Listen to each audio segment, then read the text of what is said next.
whether President Trump will get his nominees confirmed. Joining me now are two people who will be among those to decide: Missouri Senator Eric Schmitt and Alabama Senator Tommy Tuberville. Gentlemen, good to see you both. Thank you so much for joining us.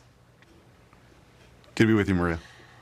Eric Schmitt, let me start with you. Are you expecting President Trump's nominees to pass through the confirmation hearings and get confirmed? I do. I think if you take a step back and look at what happened in this election, President Trump delivered the greatest political comeback in American history. The Democrats tried to keep him off the ballot.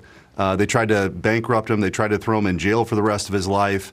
He survived all of, including assassination attempts. He survived all of that and emerged winning all the battleground states, including the popular vote. How did he do it? He created a multi-ethnic, working class coalition, really the disruptors versus the establishment. I think that's important to note as we roll into these confirmation hearings. He is willing to take on permanent Washington in a way that no president has, certainly in my lifetime. We have a once-in-a-lifetime opportunity to deliver that change, to take on permanent Washington, return the power back to the people. But you can't just do it with the Article I branch.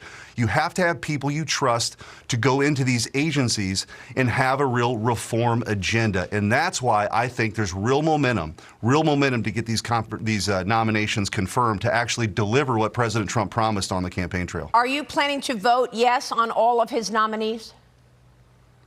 I do. I think we need reformers. I think we need disruptors. I think we need people who want to see real change in these agencies. You look at the Justice Department, they were going after Catholics, moms who showed up to school board meetings, trying to throw the chief political opponent of President Biden in jail. This is nonsense. And so we need real reformers up and down the cabinet, and I think President Trump has put forth qualified nominees. But Tommy Tuberville, now I'd like your take on it. Let's admit, gentlemen, even some Republicans are against some of his nominees.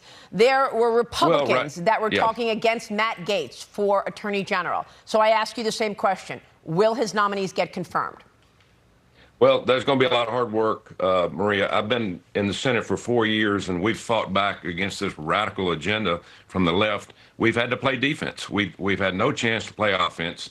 Now we have a new head coach in President Trump. He'll start January the 20th, but we'll start in the new Congress January the 5th. And we need to all come together. Our job in the Senate is to advise and consent. And we need to talk about each one of these confirmees. If anybody's got any problems between now and January the 5th, let's work this out. We've got the numbers to do it ourselves. We don't need any Democrats to help us. We've got the numbers. Let's step to the plate, do our job, because we have to get this country back going in the right direction. President Trump only has a short period of time. 4 years is not long, and we're going to need every second to get this country back going in the right direction. But he needs the team around him that's going to help him. He can't do it by himself. What specifically do you think the focus will be on the confirmation hearing for the AG, Matt Gaetz? What do you want to hear from Matt Gaetz that you believe will placate some of the naysayers out there, if there's anything?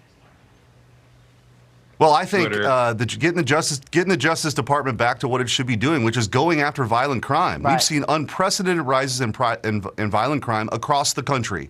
The FBI statistics bear that out. We need an attorney general that is going to actually get that department focused on what it should be, which is protecting the American people, protecting their constitutional rights. That's what government's supposed to do. Its mission is to protect our rights, not to infringe upon them and settle these petty political scores that we've seen Merrick Garland do. It's been a stain on the Justice Department. It's been the worst 4 years that agency has ever seen, and we need somebody that's going to go in there, shake things up, and get it back to where it should be. Yeah, maybe, but there was also real political dirty tricks played on President Trump, and there was no one that was held accountable for that Russia collusion hoax. Should they be held accountable now, Tommy Tuberville?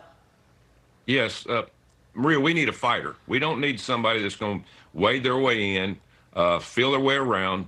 Matt Gaetz has been there. He's seen everything. He's been up close and personal. He's talked about it on the House floor. He's been in the Judiciary Committee.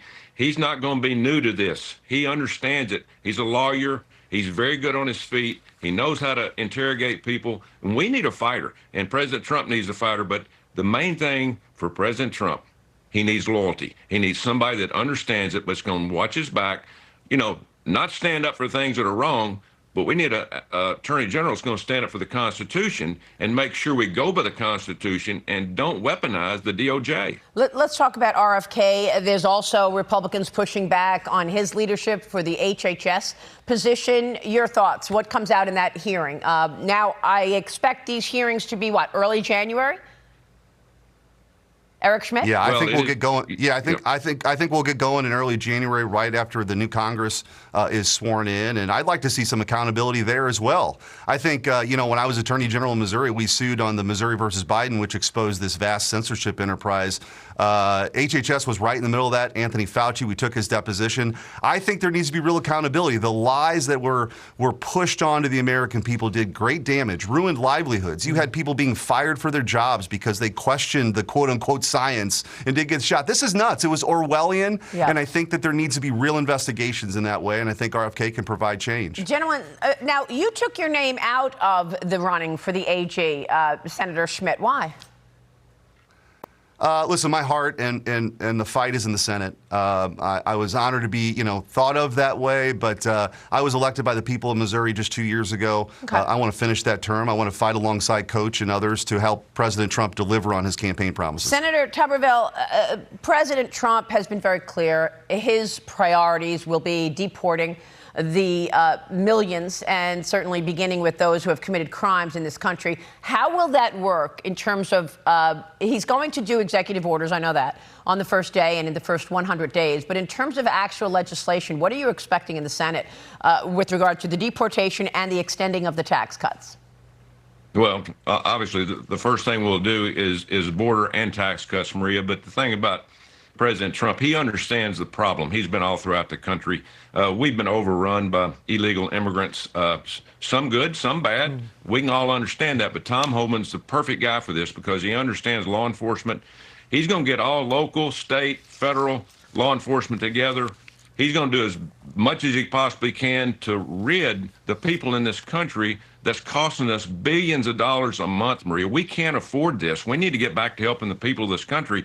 But Tom Homan is the perfect choice for this to start this process. There will be more lawsuits on this than you can shake a stick at because the Democrats are going to fight this from day one because they know this is their voters, not their citizens. Yep. All right, gentlemen, we'll be watching your work. Thanks very much for being here this morning.